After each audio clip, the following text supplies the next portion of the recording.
On a quiet spring morning in London, a beloved face in British television vanished forever. Jill Dando, the BBC's Golden Girl, known for her compassionate storytelling and radiant smile, was gunned down on her doorstep in broad daylight. A nation mourned. A killer vanished. But the real mystery? How could such a high-profile figure be murdered in one of the most surveilled cities in the world, and no one saw a thing? This is not just the story of a murder. It's a haunting descent into a case marred by missteps, shadowed by conspiracy, and still shrouded in silence over 2 decades later. This is the chilling story of the murder of Jill Dando. Move a camera if you're new here. Subscribe to True Crime Hub and hit the bell icon for weekly deep dives into the most mysterious and disturbing crimes around the world. Now, let's begin. Jill Dando wasn't just a TV presenter. She was Britain's sweetheart. Born on November 9, 1961, in Weston-super-Mare, a small seaside town, Jill grew up with a strong sense of compassion.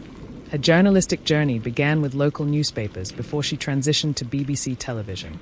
By the 1990s, she had become a household name, presenting BBC Breakfast News, Holiday, and most iconically, Crime Watch, a program dedicated to solving crimes through public engagement.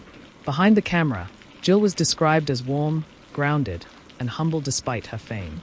Her kindness wasn't just for the screen. She actively supported charities and led numerous appeals for missing children and abused women. But fame comes at a price. Unknown to her, or maybe she did know, someone had marked her. It was April 26, 1999. Jill had spent the night at her fiancé Alan Farthing's home and had a packed day of work and wedding planning ahead.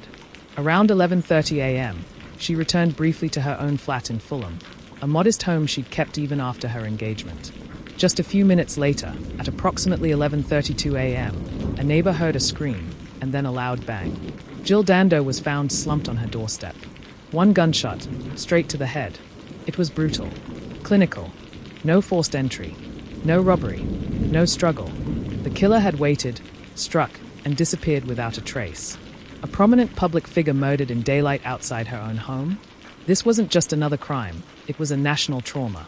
The media flooded Fulham. Journalists stood where Jill's body had lain just hours earlier. Fans wept. Colleagues mourned. The BBC cancelled regular programming.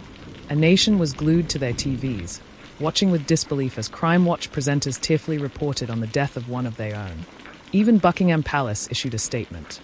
Britain hadn't experienced a public murder of this magnitude since the assassination of MP Ari Neve in 1979. But behind the scenes, investigators were already under immense pressure. Who would kill Jill Dando? And why? The first hypothesis seemed almost absurd. The Metropolitan Police, under Operation Oxborough, initially proposed that Jill had been the victim of a random attack. Perhaps a mentally unstable individual had targeted her at random. It was a theory rooted in desperation, because they had nothing else. No security footage, no eyewitnesses, no signs of a struggle. The bullet used was rare, a 9mm round modified to reduce noise. The murder had all the hallmarks of a professional hit. Yet, the idea that it was random stuck until someone came forward. A socially awkward, unemployed man with a history of stalking women and pretending to be someone he wasn't, like claiming he was related to Freddie Mercury or served in special forces. Police zeroed in on George just weeks after the murder. He lived less than a mile from Jill's flat and had a concerning obsession with celebrities. Most damning of all, forensic investigators claimed to find a single speck of firearm discharge residue in a pocket of his coat. Despite his erratic behavior and lack of concrete evidence, Barry George was arrested, tried, and in 2001, convicted of Jill Dando's murder. The public sighed in relief. Justice, it seemed, had been served. Or had it? Almost immediately, cracks began to show. The so-called forensic evidence? It was so minimal and potentially contaminated that it should never have been used to secure a conviction. George had no known connection to Jill Dando. No motive. No history of violence. And perhaps most notably, he didn't fit the profile of someone capable of executing such a precise, near-silent killing in broad daylight. By 2008, after years of appeals, the Court of Appeal quashed George's conviction. A retrial was held. He was found not guilty. Barry George walked free, and the case went cold. Narrator, with no suspect and no clear motive, the public began to speculate, and conspiracy theories filled the void. Was it a stalker? Some suggested Jill had been followed by a mysterious admirer. In the months before her death, She mentioned feeling watched and even changed her routines. But no stalker was ever identified. Was it a Crime Watch retaliation?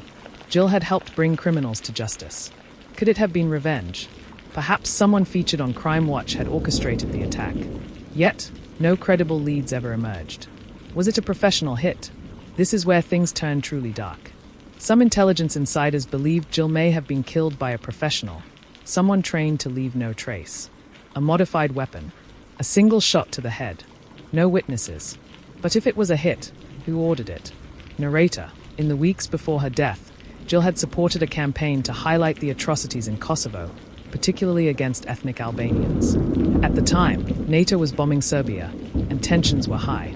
Could Jill's public support for humanitarian causes have made her a target of pro-Serbian extremists? In 2002, reports emerged that intelligence services were quietly investigating the theory that a Serbian war criminal or paramilitary group might have ordered her killing in retaliation.